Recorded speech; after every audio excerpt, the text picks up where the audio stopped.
time series,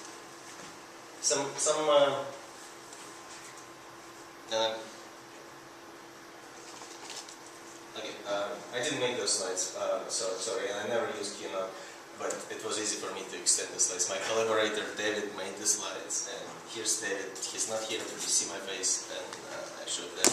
So when you look at time series and you think about causal relationships, we always think like whatever we measured, we get causal relationships from those measurements, and they're true. But it doesn't have to be. Causal timescale may not be equal to measurement timescale, and we may not know how far it is. How big is the difference? So what causal inferences can be made in this situation? What if we have an example? We're measuring fMRI data, right? 2 seconds per sample. So 0.5 hertz, but neurons pass signals at around 100 milliseconds, and so this is huge undersampling. So, but how do we infer causal networks, causal interactions, when we know we undersample? But you may say, well, it doesn't matter, right? Causal structure, how could it be wrong? We can just throw the data. Takes a Bayesian network and estimate the structure. Turns out we have challenges. So, okay. So, well, you'll see what happens. But after thinking about this problem for a while, we find out that we have 2 challenges. So, if we know causal structure at a causal timescale, the true timescale, and then we start undersampling or dropping every other sample, then we need a method to take this true causal structure at the causal timescale and generate the structure, causal structure, as it will look from the data that is undersampled. And another challenge is to go backwards, and that is the real challenge. I will show you a solution to that, but only attempts on that.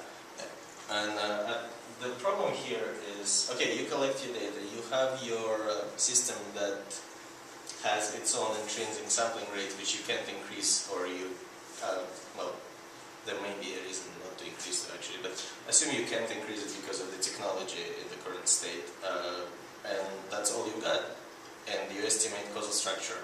But now, can we go back to the true causal structure at the causal timescale? And let me show you what we work with. So dynamic Bayesian network, it's an easy representation, but it actually covers ARIMA and all the autoregressive models, right?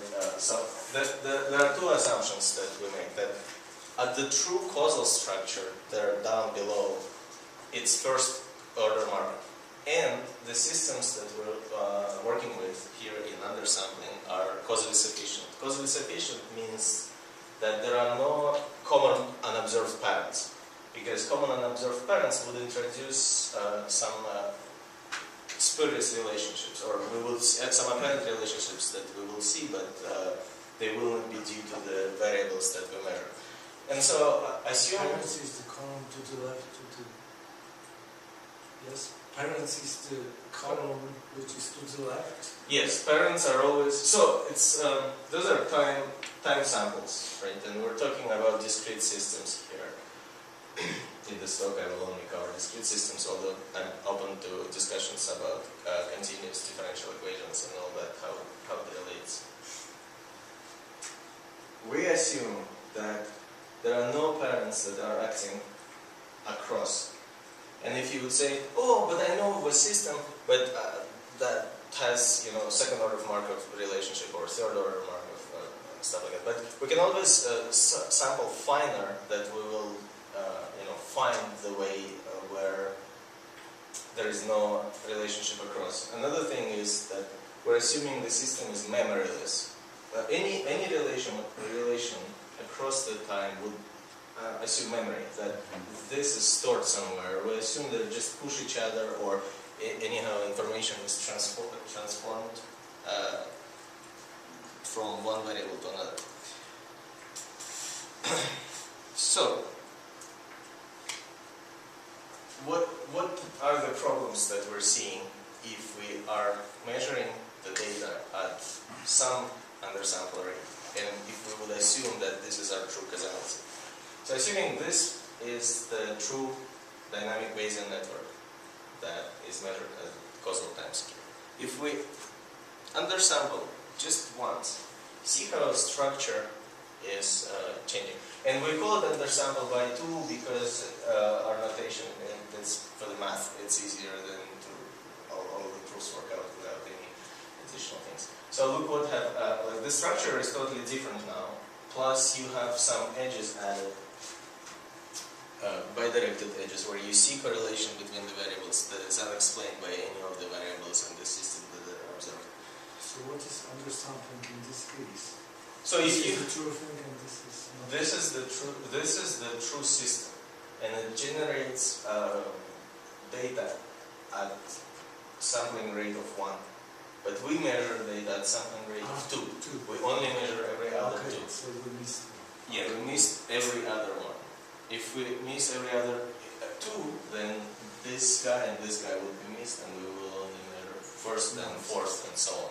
So then this is our data. And if we treat that data as true, or just work from that data and estimate that structure, this is what we will get. And if we assume that true, we will, we will get some of the relationships like this, but some of the relationships will be totally wrong, we will misinterpret them. So,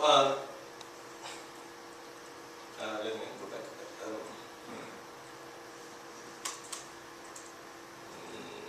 Okay, I'm not too familiar with this keynote navigation.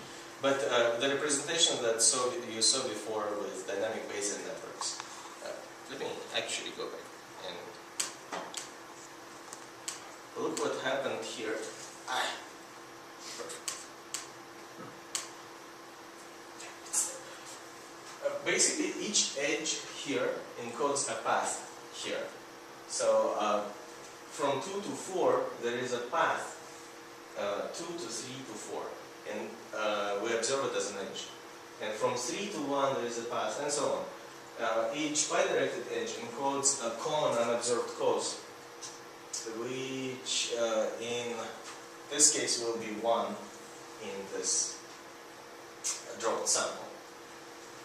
So if we want an algorithm, and we do, that given the true time scale and given the undersampling rate would return us a structure, how it would look, we could, in principle, we could just unfold this guy and trace all of the path. But as you will see, there are some cases when those paths are infinite, and also this unfolding is kind of you don't know how much to unfold, and it's not intuitive. It doesn't help us to understand anything about the problem. It's a mechanical process that would give you the result, but when we played with it, it didn't get us far. So we have a better representation. So here's the process that I was describing. Just unfold, drop the samples, trace the path. That is the tedious and non-intuitive representation. What we found better is the following thing. Each of the deviants, the true deviants, can be represented as a compressed graph. Basically, because we don't have any isochronal edges. Oh, that's another assumption that we're making, no isochronal relationship. And meaning no edges within the slices. And we argue that we can sample fine enough because edge within the slice means instantaneous interaction. We assume there are no, and I don't know, how many physicists are here, any instantaneous interactions there that we can measure. Everything takes time, right? Because of the speed of light. So that's the speculation. So because of no interactions, every edge is an edge of length 1. Every arrow here. So we know that this means that 1 is causing 1 on the next time scale, because every edge is an edge of length 1. And our bidirected edges, and all of that has proofs there in the paper, and bidirected edges can only occur in this slice in the children, and they are only isochronal. So there is clear interpretation. When you look at this graph, on the compressed graph, and you see an edge, you know what it means. It doesn't, like, there is no ambiguities. And when you see a bidirected edge, you know what it means because it's within the slice interaction. So look at this. If we have this graph, which is compressed graph representation of a DBN, this is your classical DBN, just a little unfamiliar representation maybe, but let me show you that it's better for our purposes. So at measurement time scale with one undersample, this is how the graph will look. So we can do the same as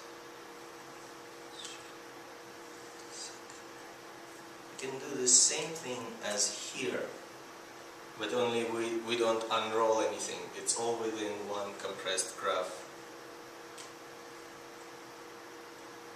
And so for forward inference, this is our problem. Given graph at undersampling rate of 1, this is for mathematical convenience, we don't call it 0, but undersampling rate of 1 means we don't undersample. And given undersample rate u, what is the undersampled graph? And then, yeah, this I've already explained that to you. There is only an edge in GU if there is a path of length exactly u in G1. And then forward inference, well, okay.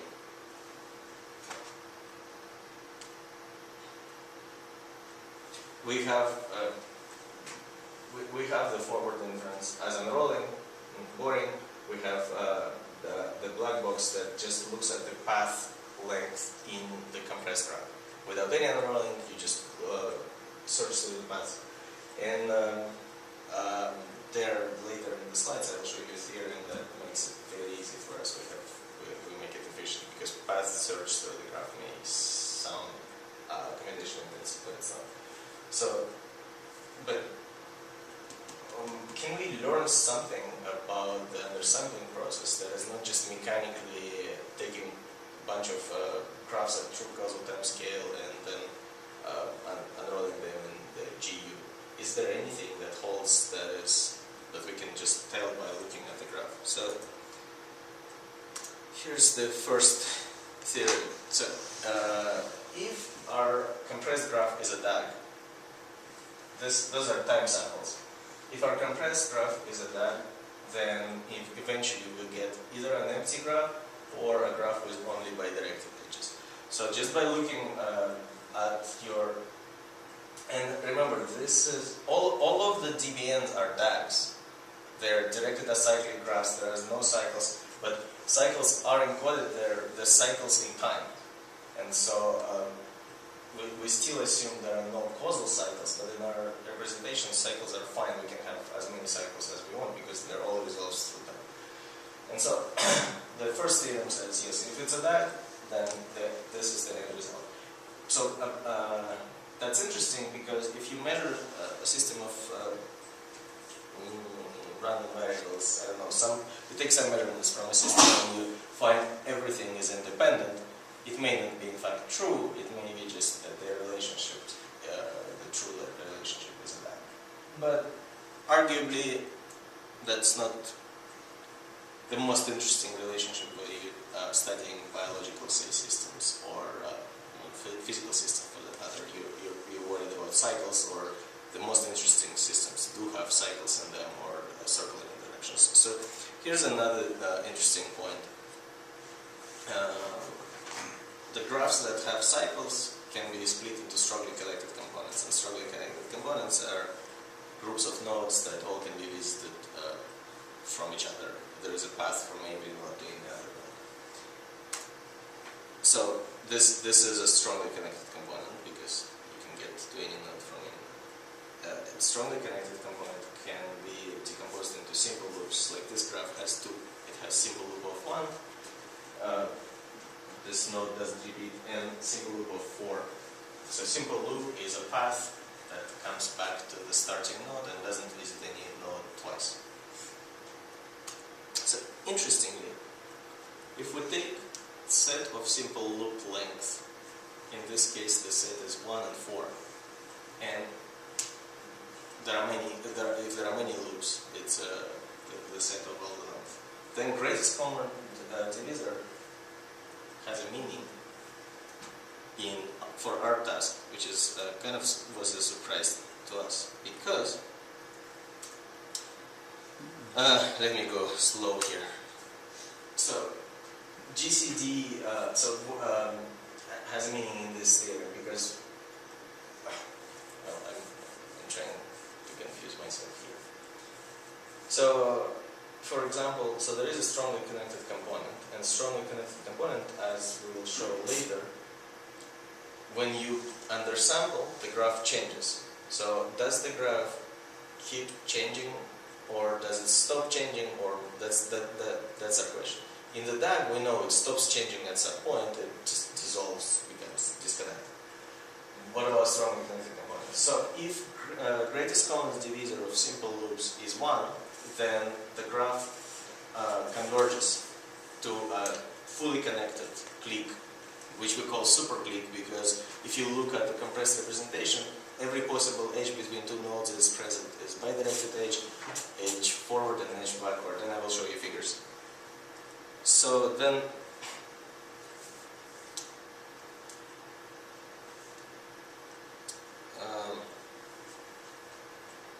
another thing is, if we look at the true causal time scale, at the true graph, and we look at strongly connected components of the graph, and as you know, if we have strongly connected components, several of them, they are connected by a DAG, because otherwise, if it's not a DAG, then it would collapse the strongly connected component structure.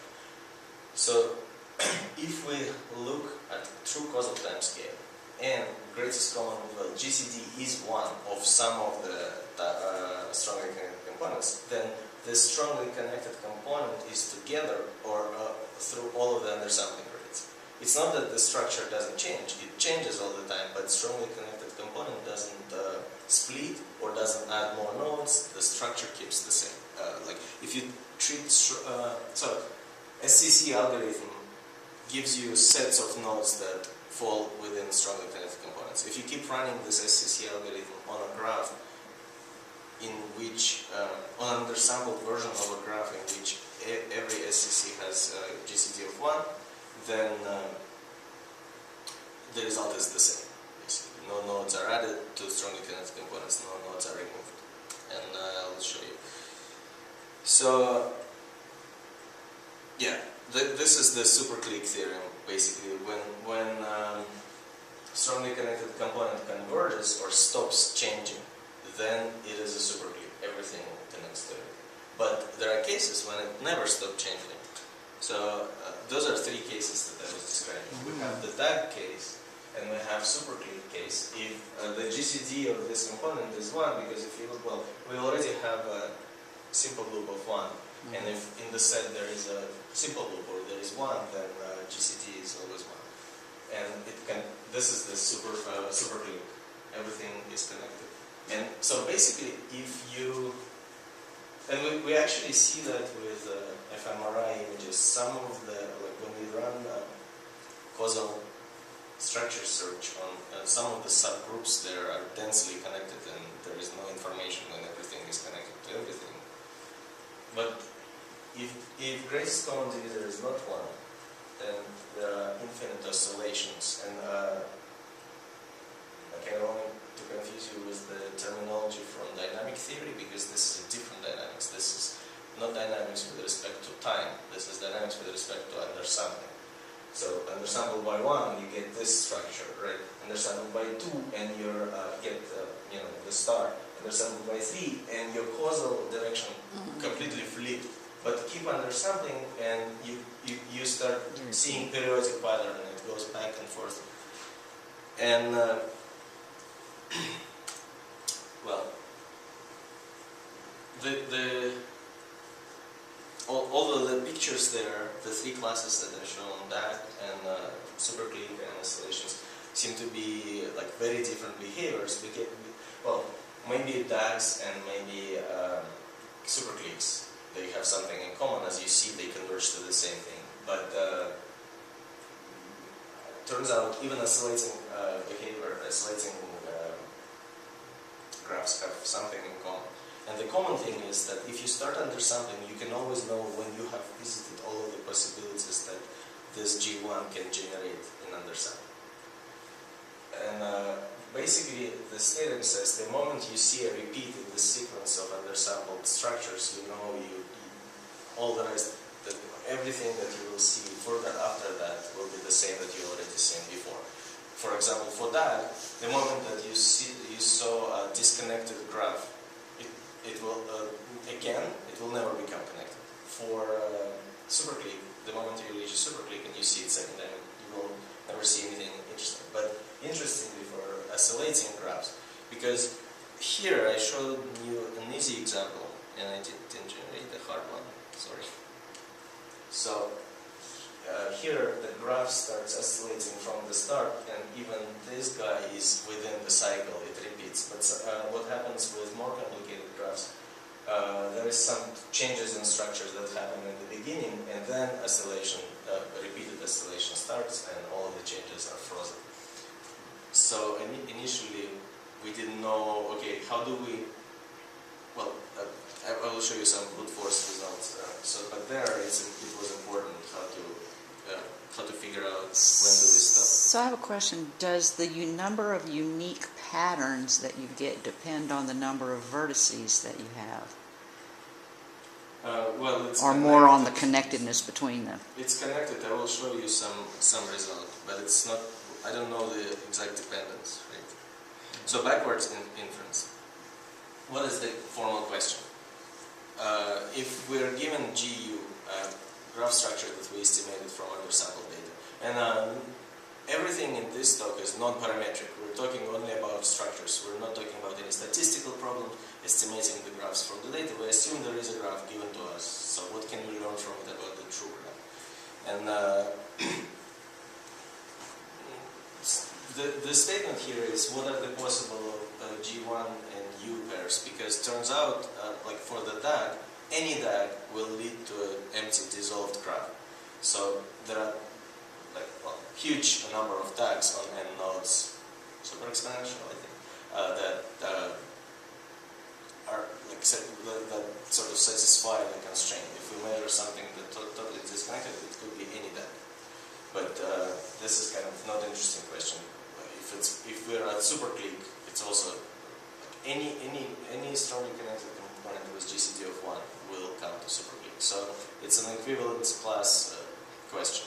But if you're not at the fully converged case yet, maybe you can answer more, learn more. Still, we're not hopeful for getting a single unique graph, only in some cases, which I will show. But that's why it says what are the possible pairs at which undersampling which G1 can converge to this graph. And I'm happy to answer questions. You seem like, like looking at the faces, I'm totally drifting away, I guess. So yeah, for large U, it's massive undetermination. We don't know, like as I just said, DAGs, we don't know anything about it. But so.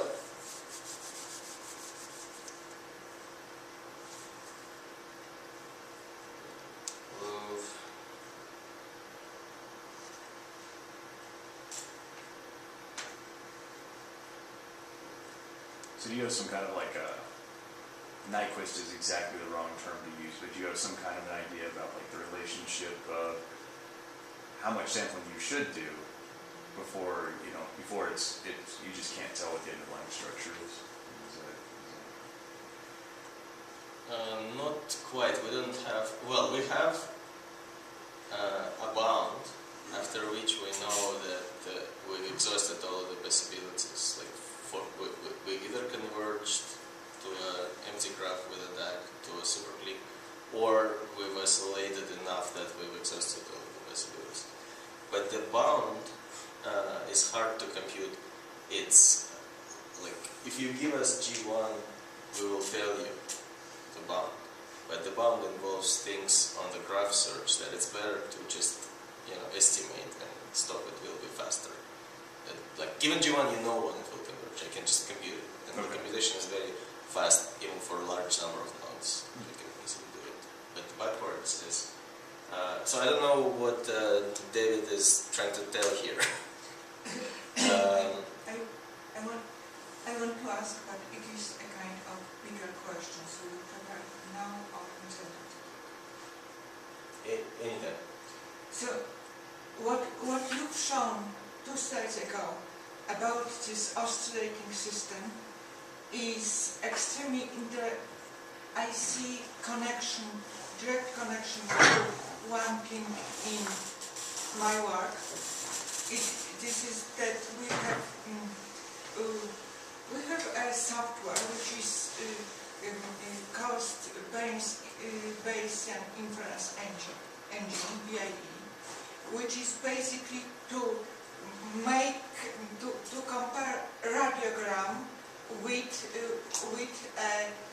we artificially construct a system from the beam, collimation, everything. We just construct and then compare. And the engine is basically engine which is comparing. And we observed and documented behavior exactly which you told. It means that first it changes parameters and it goes up to some level of agreement between what we give and the radiogram, and then goes into oscillation, into full cycles of oscillations. It means it is nearly convergence, then it goes out of conversion in very specific way and goes again to the same point and oscillate. And for me, this is just a striking resemblance of... Yeah, if you know the ground truth, of your, say, structural equation model, if you're working with differential equations, and you can just build a TBN, right? Then we can just compute if that's embedded there. If your greatest common divisor GCD is not 1, then you will see the oscillations, and I can tell you when.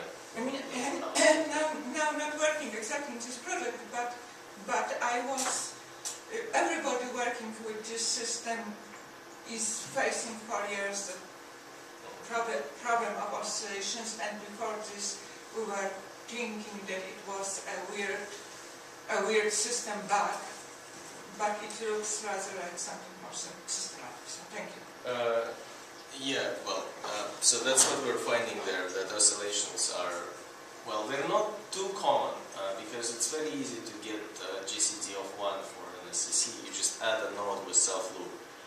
And if you look at differential equations, you always assume autocorrelations, or like almost always assume autocorrelations. Only when there is no autocorrelations within the system, then there will be those oscillation things happening. If an SCC doesn't have autocorrelations, basically. But yeah. I'm sorry, let's skip that because it's hard for me to interpret what's there. Yeah, this I already explained. If GCD equals 1 for strongly connected components at the true causal time scale, then for all undersampling rates, we like okay, I see what he's trying to do there. So if we have a graph that contains multiple strongly connected components, the path between them is a DAG, although it may contain multiple edges, but it's still a DAG, because if there is a loop, as I said, strongly connected component will just merge. And if this theorem, or this is called, right, just says if each SCC has GCD of 1, or at least one, for example, at least one node with a self-loop, then the strongly connected component structure doesn't change, it stays there. The local structure changes, but the strongly connected component, this G, no, I'm trying to get the mouse over here. So this G with subscript OS means the super DAG, or DAG of the strongly connected components. So it stays. Yeah, then we can recover this the structure, right? Not the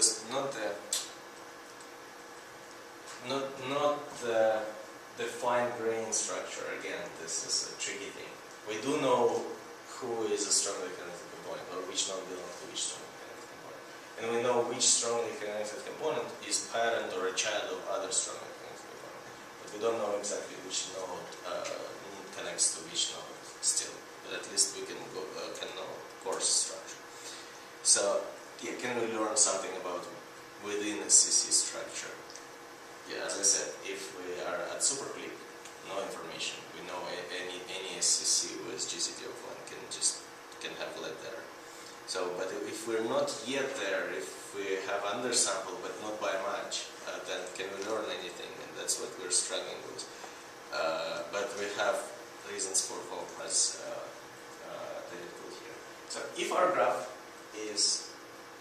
has that form, if it's a form, if an SCC has that form of some loop, any number of nodes actually, this is just an example to view it on the page, but if it's a loop of any number of nodes with a single node that is autocorrelated, then we have a unique algorithm to give us GU with unknown U, and we can uniquely recover that graph. We can order all of the nodes in the way they were ordered, and well, there is a theorem that says if a node has a self-loop in G1, then the self-loop will remain there. It's always there in other nodes. So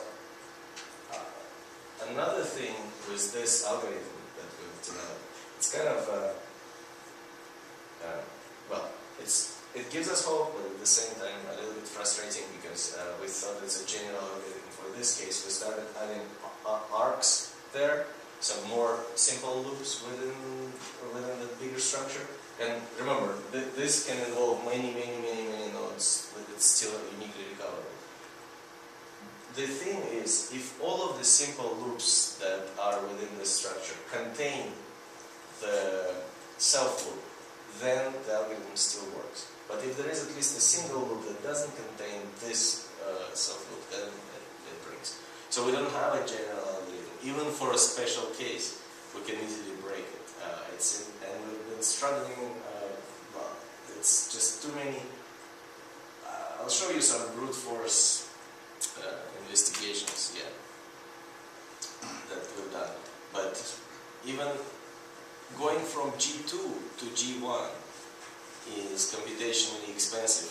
We have an algorithm that works, but it gets destroyed by backtracking because, well, and we have like a set of theorems that it's local. The difficulties with the algorithm will not be because of the checks. All the checks that we need to make are local, but still, if we introduce an inconsistency by trying to go from G2 to G1, then backtracking can be exponential, and we haven't figured out how to do that. But G2 to G1 doesn't mean Gi to G minus I minus 1. Because it's a totally different algorithm, totally different problem. So even a simple problem turned out to be hard. And here's one of the things. The task here was, can we estimate size of equivalence classes? So we have 2 to the n square possible DAGs on n nodes, and n square is because of so we have n nodes here, and all of the nodes forward. So each node can be connected to n other nodes or cannot be connected. So it's 2 to the n square for 3 nodes, 4 nodes, or 5 nodes. The question is, what are the sets of equivalence classes in G1 that converge to the same thing, or converge to the same thing at least at some point they may cross. And this is an interesting structure. This is a histogram of those are the steps before convergence, and those are the proportion of graphs that go through the same undersampled graph. So, for example, largest proportion of graphs at step 3. Oh, well, they converge at step 3, right? I'm mixing several problems here. Yeah, this is just the length. Sorry, the brute force investigation. I've confused two things. The brute force investigation that we did was for the question of equivalence class. And this is like a sub-question. How far do we go when we undersample? How soon we converge? Yeah, and by step 4, most of the graphs, they already converge even for 3, 4, and 5 nodes. And those are all possible graphs. Most of them are densely connected, so most of them are not interesting. Like 512 for 3 nodes, right? 3 nodes, nothing more than 5. So in 5 steps, even the most persistent graphs have converged. And by converged in the oscillation case, I mean they've gone through all of the possible cycles. The rest will be repeat. And even in the 5 nodes, we have very few graphs that go to 16. And there are gaps there. Gaps just mean no graph converged in that many steps. So, but we can't go more than 5. So for investigating problem with 6 nodes, like with 5 nodes, we had to look at 2 to the 25 possibilities and unfold or like go through the algorithm for each of them and count the length. That's kind of a lot of time, if you believe me. But there is another interesting thing that we've discovered is because of this undersampling, the graphs, like so let me give you an example. Those are G1s, the true graphs, and those are undersampled graphs at some time scale. For example, this graph at undersample, this graph is within the sequence for that graph, but for undersampling rate of 4. But it's also within the sequence of undersampled graphs for this graph, but for undersampling rate of n. And this graph has 4. Well, those are not exhaustive. Just an example. It has at least 4 graphs that would go through this state if you undersample at different undersampling rate. So the difference in undersampling rate here tells us that, say, if we collected our data at undersampling rate of 18 and then collected an undersampling rate of 17, just by lowering our sampling rate, not increasing it, but lowering, which is easier, right? We don't need to invent anything, a new faster sampling machine device that we made them do. Then we could prune some of the cases that we know wouldn't be there, right? Like 18 is still, like this graph would still be here, but for 17, some of those graphs will not correspond to the structure anymore. And so on. So right now, for example, in our field, in fMRI data collection, people are developing fast sequencing, and you collect the data faster than it's like 250 milliseconds versus 2 seconds that I showed you before. But with deliberate undersampling idea is that if you have several undersampling rate and you learn your causal structure from this data, you have less ambiguity in the structure, because you know all of that. It's not, neither of them is at the true time scale, or even if there is one, you don't know which one's at the true time scale. So we're claiming or arguing for keeping even the shorter or slower sampling rate data, because you can learn, as long as it's not multiple of the faster rate, because if it's multiple of the faster rate, you're not gaining anything new, because you can just theoretically figure out what the structure will be. But as long as it is not multiple of the faster rate, then you learn something new about the structure. And, well, that's it.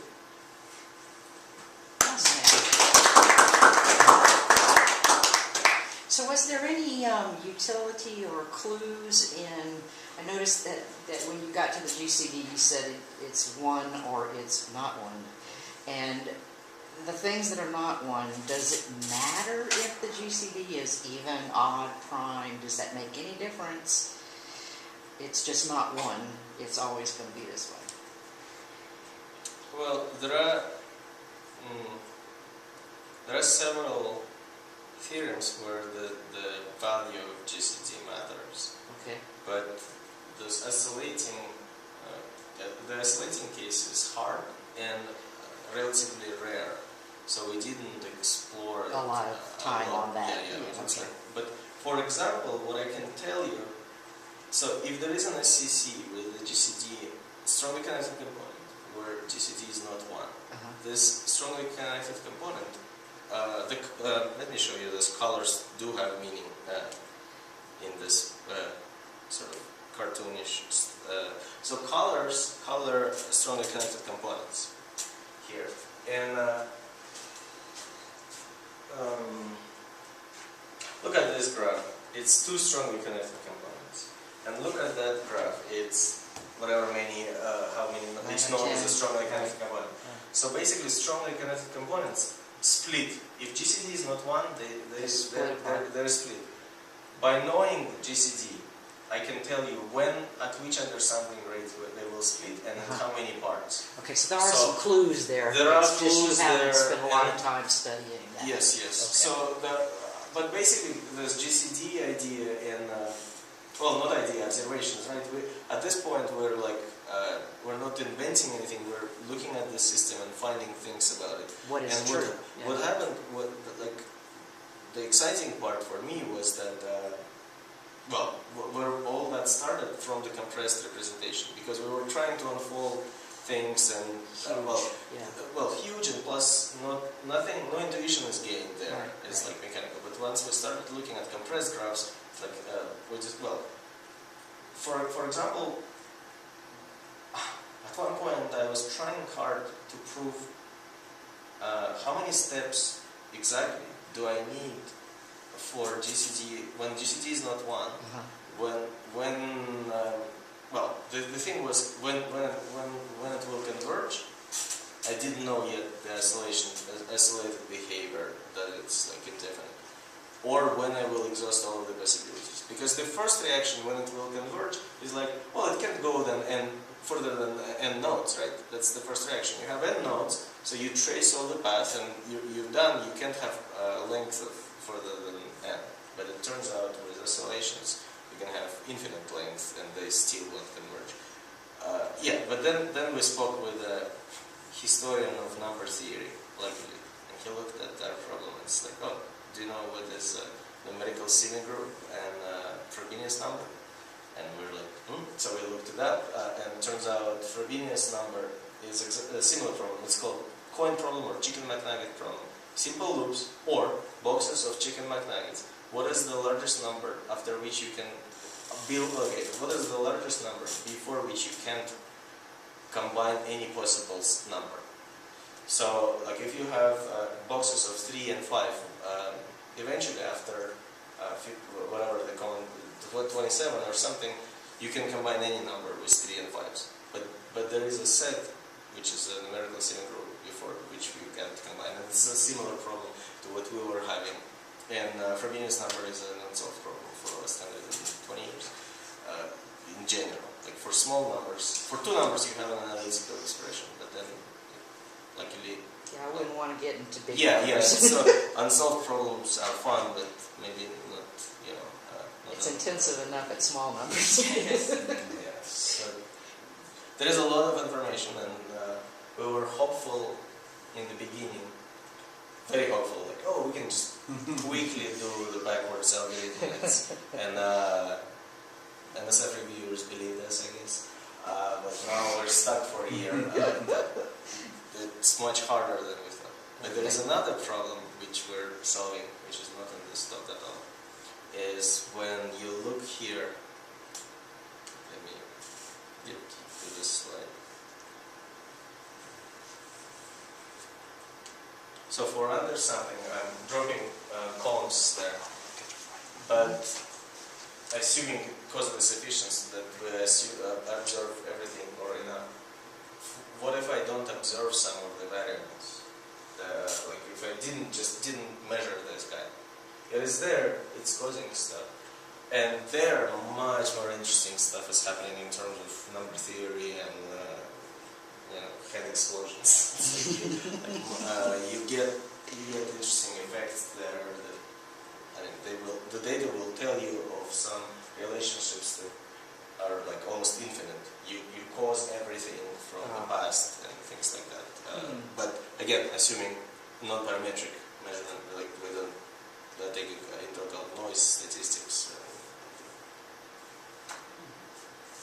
So what basic methods are you using in all these theorems? Is it graph theory? You said also number A lot of graph theory, yeah. Some of the number theory that we got, and we just stumbled upon that we had to use number theory, but mostly graph theory at this point. And some of the basic assumptions of statement from causal theory. What about linear algebra? Because graphs can be represented as matrices. Yeah, but then linear algebra is you're not learning much there. We feel like some of the things here were observed in Markov chains when studied with linear algebra, but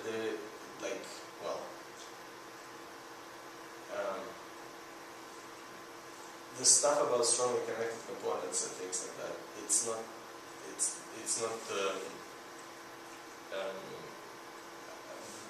clear from linear algebra. It's like you know the power. Well, maybe you can talk after because I can get to some interesting. no, well, I don't know. We haven't seen anything like that problem, and Markov chains by linear algebra been studied for hundreds of years, right? And for some reason they don't talk about this problem, or if they talk about it, it's I don't know. Thanks. Thank you very much. Thank you very much.